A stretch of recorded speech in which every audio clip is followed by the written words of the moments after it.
Sesaat lagi Anda akan mengikuti Lintas Informasi Sepekan 104,5 FM Bahana Radio.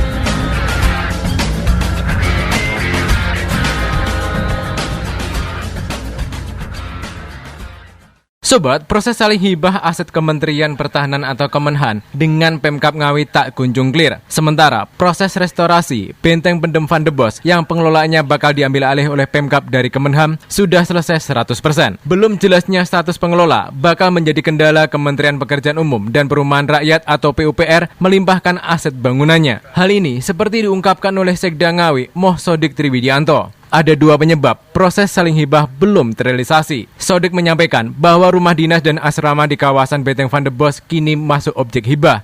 Sebelumnya, dua bangunan ini bukan objek pertukaran aset dan pengelolaan dengan Taman Candi milik Pemkab. Penambahan disepakati ketika pihaknya bertemu dengan Kepala Staf TNI Angkatan Darat atau Kasat, Jenderal TNI Dudung Abdurrahman pada Desember yang lalu. Sobat, proses panjang untuk melengkapi berkas administrasi saling hibah menjadi penyebab kedua. Pihaknya perlu berkoordinasi dengan Kodam 5 Brawijaya untuk permohonan hibah aset Benteng Pendem, nama lain dari Benteng Van de Bos. Sedangkan untuk menghibahkan Taman Candi kepada Kemenhan, pihaknya harus berkomunikasi dengan Divisi Infanteri 2 Kostrat Malang. Pihaknya mengharapkan naskah perjanjian hibah daerah atau NPHD ditarget selesai pada bulan depan, yang nantinya Pemkab Ngawi menghibahkan terlebih dahulu aset Taman Candi ke Divisi Infanteri 2 Kostrat Malang.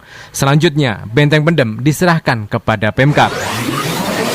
Sobat, Pemkab Ngawi mencari formula pengelolaan Benteng Van de Bos yang tepat. Lembaga Penelitian dan Pengabdian kepada Masyarakat atau LPPM Universitas 11 Maret UNS Surakarta diajak kerjasama untuk menindaklanjutinya. Hal ini seperti diungkapkan oleh Kepala Dinas Pariwisata Pemuda dan Olahraga Raden Rudi Sulisdiana. Pihaknya bakal melakukan pengkajian tentang sistem pengelolaan yang paling memungkinkan pada bulan ini. Sobat, Rudi menyebutkan terdapat 4 rumus pengelolaan Benteng Pendem Van de Bos, yakni melalui unit pelaksana teknis atau OPT, Badan Layanan Umum Daerah atau BULD, dan Badan Usaha Milik Daerah atau BUMD, serta kerjasama dengan pihak swasta bersistem bagi hasil. Sobat, Pemkab Ngawi sudah ancang-ancang membuat perlimpahan kewenangan dan aset Benteng Pendem dari Kementerian Pertahanan. UPT, Destinasi Pariwisata Terpadu, sudah terbentuk. Dengan hasil kajian, nantinya cenderung ke UPT sistem itu akan dilanjutkan. Disparpora juga melakukan penjajakan ke sejumlah perusahaan swasta seperti Jatim Park 1 di sektor wisata dan PT Angkasa Pura Support terkait sistem tiket dan parkir,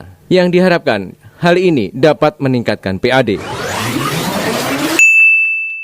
Sobat, puluhan vaksinator dari Dinas Perikanan dan Peternakan atau DPP Ngawi kerja keras dalam waktu dekat ini. Selain memberikan vaksin penyakit mulut dan kuku atau PMK, mereka juga menyuntikkan vaksin Lumpy Skin Disease atau LSD di hewan ternak yang ada di Kabupaten Ngawi. Seperti diungkapkan oleh Kepala DPP Kabupaten Ngawi, Bu Nadi menjelaskan, dalam waktu dekat ini ada sekitar 200 dosis vaksin LSD dari Pemprov Jawa Timur. Sobat, Bu Nadi mengungkapkan 50 ekor sapi dan kerbau dari 3 kecamatan yang terjangkiti LSD, yakni Kecamatan Sine, Jogorogo, dan Paron. Kendati demikian, sasaran vaksinasi bukan ke 3 kecamatan tersebut. Pihaknya akan menyebarkan ke kecamatan lain guna membatasi penularan. Sobat, temuan kasus LSD pada awal bulan yang lalu, yakni Januari, melaporkan ke Dinas Peternakan Jawa Timur. Pengecekan faktual pun sudah dilakukan. Pengobatan diberikan kepada karantina diberlakukan agar penyakit akibat virus POX ini tidak meluas. Sobat, Bu Nadi menerangkan, LSD mirip penyakit cacar pada manusia, ditandai dengan bintik-bintik besar pada kulit ternak yang terjangkiti. Bila dibandingkan dengan PMK, tingkat penularannya lebih rendah. Akan tetapi, kematiannya sama-sama di bawah 10%. Hal ini hanya menyebabkan harga jual ternak yang sudah terkena LSD biasanya turun karena ada bekas bopeng. Pihaknya mengklaim belum menerima laporan ternak yang terjangkiti LSD.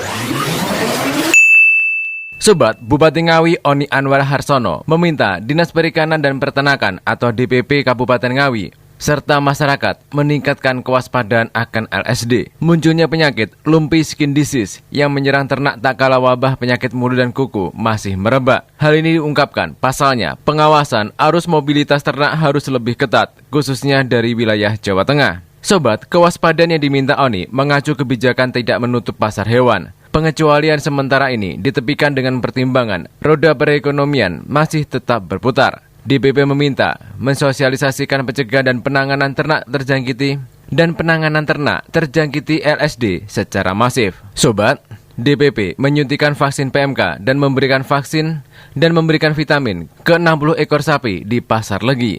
Kegiatan ini salah satunya mempercepat pembentukan kekebalan komunal terhadap ternak di Kabupaten Ngawi, sehingga 8.815 ekor ternak telah divaksin PMK. Cepat tidaknya cakupan vaksinasi tergantung stok vaksin yang didistribusikan pemerintah pusat. Sobat, proses verifikasi calon pendirian program studi di luar kampus utama atau PSDKU Politeknik Negeri Jember atau Polije di Kabupaten Ngawi masih tertunda. Ditjen Pendidikan Vokasi Kemendikbudristek menunggu tersedianya sarana dan prasarana atau sarpras calon kampus tersebut. Hal ini seperti diungkapkan oleh Sekda Ngawi Mohsodik Triwinianto. Pihaknya bakal memenuhi terlebih dahulu kebutuhan PSDKU Polije yang ada di Kabupaten Ngawi. Sobat, Sodik mengungkapkan anggaran pemenuhan sarpras sekitar 10 miliar. Dana ini untuk pembangunan ruang perkuliahan, dosen, perpustakaan, dan laboratorium, lengkap dengan kursi dan meja lemari. Lokasinya memanfaatkan bekas bangunan STKIP PGRI Ngawi dan Kantor Dinas Perdagangan, Perindustrian dan Tenaga Kerja atau DPPTK. Rehabilitasi menjadi ruang perkuliahan sesuai dengan rancangan Polije. Sobat, proyek rehabilitasi kantor DPPTK untuk bekas bangunan STKIP PGRI Ngawi menjadi kampus rencananya dimulai pada bulan depan. Pemkab harus mengebut proses salin rupanya, menyusul tekad membukanya penerimaan mahasiswa baru untuk 2 program studi di tahun ini. Di sisi lain, survei dari Ditjen Pendidikan Vokasi Kemendikbudristek Dikti guna penerbitan izin operasional PSDKU Polije di Kabupaten Ngawi. Pihaknya mengharapkan akan melengkapi secepatnya kekurangan tersebut. Sobat, warga Dinas Perdagangan Perindustrian dan Tenaga Kerja atau DPPTK Kabupaten Ngawi harus berpisah dengan kantornya di Jalan Raya Ngawi Maspati, masuk Desa Klitik Gendeng Ngawi, menyusul rencana pengalian fungsi bangunannya sebagai kampus program studi di luar kampus utama atau PSDKU Politeknik Negeri Jember, sembari dengan menunggu start proyek rehabilitas yang rencananya dimulai pada bulan depan. Pemkab Ngawi telah menentukan 2 opsi kantor sementara untuk pelayanan perangkat daerah yang dipimpin oleh Yusuf Rosyadi tersebut. Proses pengosongannya akan dimulai pada bulan ini dan awal Maret harus kosong. Hal ini seperti diungkapkan oleh Kepala Badan Keuangan atau Bakeu, Sobat, Pujo demikian panggilan akrabnya.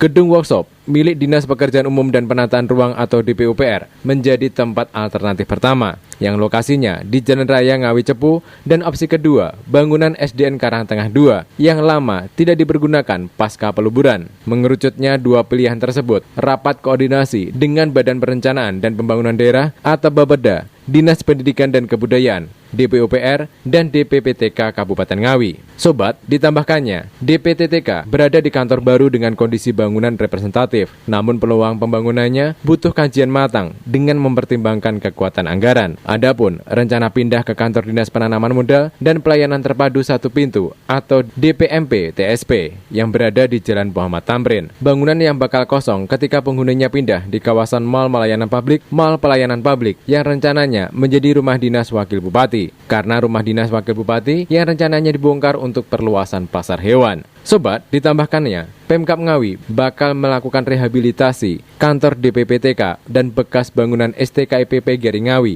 untuk ruang perkuliahan PSDKU Polije pada tahun ini. Penyediaan sarana dan prasarana sebagai syarat Ditjen Pendidikan Vokasi Kemendikbudristek melalui survei. Terima kasih Anda telah menyimak Lintas Informasi Sepekan 104,5 FM Bahana Radio.